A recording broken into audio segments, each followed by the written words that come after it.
Hey look, it's the bus!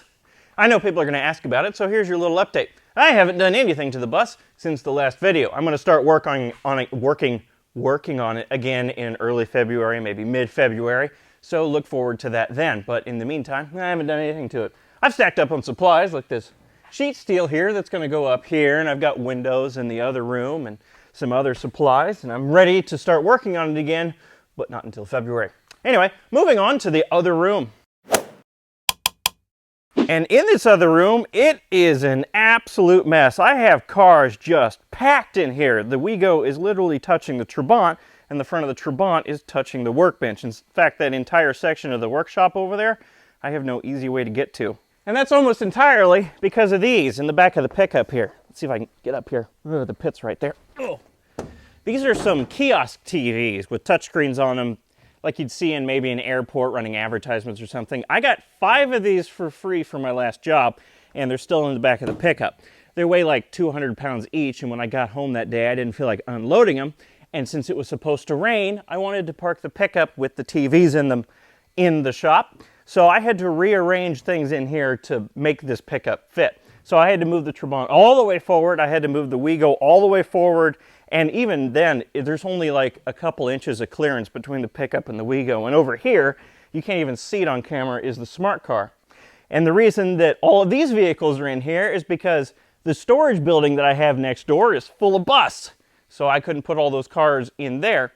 So I just have everything crammed in here, and climbing over the back of the pickup here is actually the only way I have to get over to this entire section of the shop. So anyway, everything is real packed in here right now, and to make matters worse, half of the shop lights are out. I have 4 LED saucer lights in the ceiling, and 2 of them have gone out. They've only been up there a year.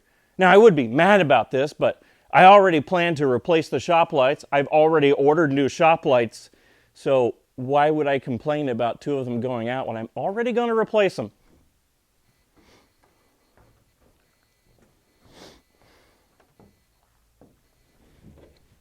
Oh! So look forward to a shop update video in the near future where I work on all the shop lights in here. And speaking of the shop lights, here's my presentation station. I don't like the way it is right now. I need to clear off some of the trash on this table. I don't like the way it is right now. I mean, right now the shop lights are out, so there's no lighting over here at all, and it's probably very hard to see me. But the main problem is this whiteboard here. I like the idea of this whiteboard so much and having something to write on behind me, but it's just too reflective. I can't put studio lights in front of me because the reflections of them show on this whiteboard here, and I don't have enough space on the sides to put them on either side of me. So I just have to take this down. I'm probably going to put up just a 1/4-inch sheet of plywood up here and paint it some sort of matte white finish and then just decorate it. And since I got those new kiosks in the back of the pickup, you'll see them in a future video, I can probably set one here. They have touchscreens on them too, so I can probably set one here, put a computer on it, and if I want to show anything, instead of having a whiteboard, I'll have a touchscreen computer, which will look very cool. Unless it also reflects too much off the screen of it. I'll figure that when I get to it. I got free kiosks, so I'm not really concerned if they don't work. Yeah. Clean out some of this trash off the presentation station table now. So anyway, speaking of the presentation station, what have I been working on? Because I've been absent from Aging Wheels for, oh gosh, like a month now. That's because, if you didn't know, I have a second channel. I have a second channel, and I've been working on projects for that. Also in December, I was sick for like 2 weeks, and I barely got anything done because, you know, I was sick. I'm stepping on bubble wrap. I've been working on things on the second channel, like I made a set of storage shelves for the workshop itself that was originally intended to be for the child's playroom, but they didn't turn out so well. And then I actually made some storage shelves for the child's playroom. And because our child is soon going to be getting a pet lizard, I'm going to be making a glass terrarium, and this is cool. I think this is cool anyway. For that terrarium, I'm going to be using the school bus windows that I took out of the bus for the glass part of it, and I'll just use for the corners and the tops and everything, I'll use some nice oak boards. So I'm sorry if you're not into woodworking, but that is what I have been doing lately, and that's probably what I'll be doing maybe until the end of January. I've got a lot of shop projects planned in the wood shop. In this shop, where all the cars are, I don't have anything planned at the moment. I've got a little bit of work to do, the Trabant, and really not a ton else. I have a lot of work to do to the shop itself. Like I already said, you can expect a shop update video for replacing these lights and upgrading this presentation station and putting some kiosks up, but I don't have a ton of work planned for Aging Wheels, which kind of bothers me. I need to get another car, and I need to start working on that pretty soonly. My plan for the next project is, well, I'm almost to my Patreon goal of doing a Vauban conversion, so I need to get the ball rolling on getting a Wartburg engine and a second Trabant. I've already contacted a guy about buying a Trabant that's in the United States. I have not looked into getting a Wartburg engine, but I need to do that. Why do I still have this sander? It's dead. I'm just going to throw it in the trash. So anyway, I've been working a lot in short, I've been working on a lot of woodshop projects. I probably will do that a little bit more this month. And as for Aging Wheels, I don't have a ton planned. Now, I'm fully aware that spreading myself between two YouTube channels doesn't make the most business sense. I should focus on one, build up one channel, and just have that be my main source of income, and then occasionally, if I want to, put videos on the second channel. But doing this makes me happy, so I'm going to keep doing it. Also, here's some end tables I made back in December that I'm very proud of. They're mahogany and wenge. And I didn't record making them because I almost ran out of time. I was sick for so long in December that I almost ran out of time to make them, and I thought if I record them, then I will not get them done in time. So I just did them off of camera, which is mildly upsetting because I was very proud of those end tables. And by the way, if you do care about my second channel, I have several projects upcoming planned for it, like a miter saw station for this guy. I just bought this miter saw like 3 weeks ago, and I have that Evolution miter saw. I'm going to make a dual miter saw station for that.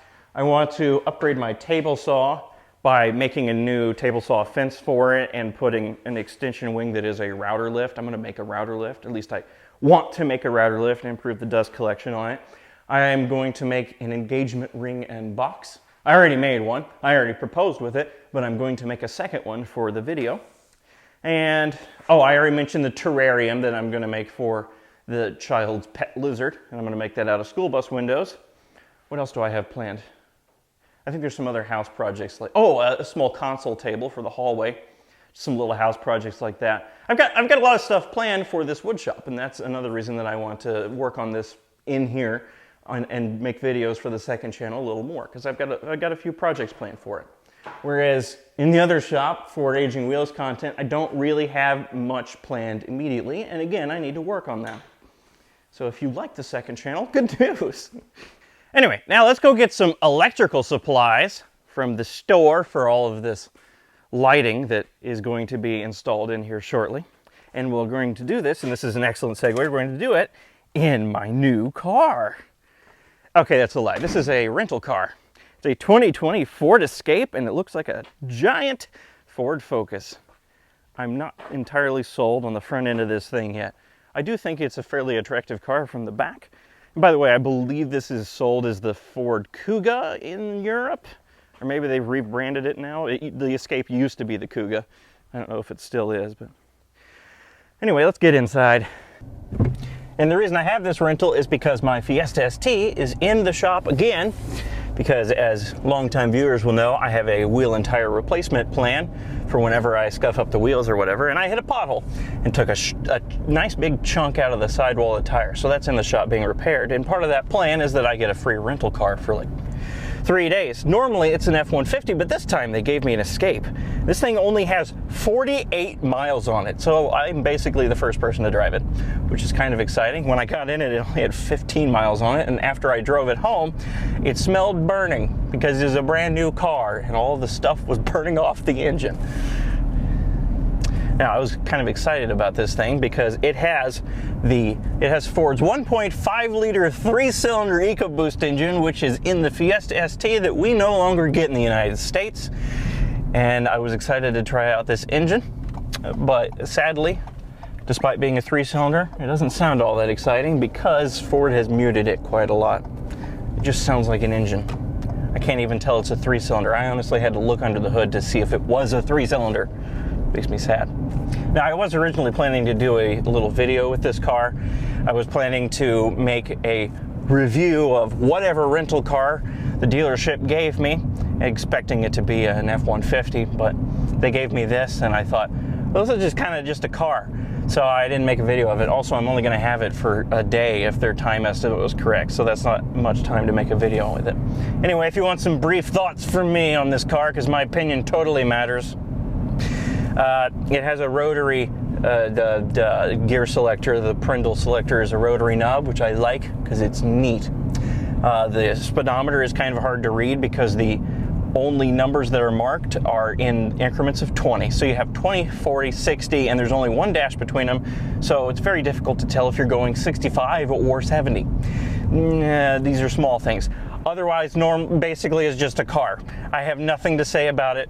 Although the Escape seems like it's rather small for a crossover. This hardly seems like a crossover at all. Ford is not making cars in the United States anymore, but this seems very car-like. Slightly taller than like a Focus, but this is just a Focus replacement, if you ask me. I'm not sure about the styling in the front. I kind of like it, but I also didn't have a problem with the old Escape. I'm rambling. What else should I talk about? Feels like a normal Ford. The steering is not that great. It has a lane departure warning system that actually vibrates through the steering wheel. So first time I felt that, I thought I hit a rumble strip. It's actually quite a good warning. Good warning. What is the word I'm looking for? A good warning. Good way of warning you. It also has radar guided cruise control, which I was incredibly impressed by because this is the rental car spec Escape, the SC. It's not the base S.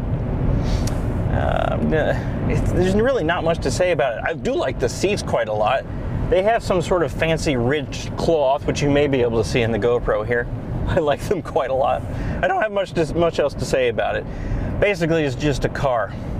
And this is the only thing we'll get from Ford that is a car that isn't a Mustang in the coming years. I like this side patterning in the door too. It's still just cheap plastic. I got sawdust on that. It's still just cheap plastic, but they put these little diamond patterns in it to make it a little more interesting. And I like all the switch gear. Basically, I like it, but I wouldn't have one because it's a boring car. All right, let's go to town. It does auto start stop too. It's weird. In the end, the future is electric, and anything with a gas engine in it seems antiquated at this point.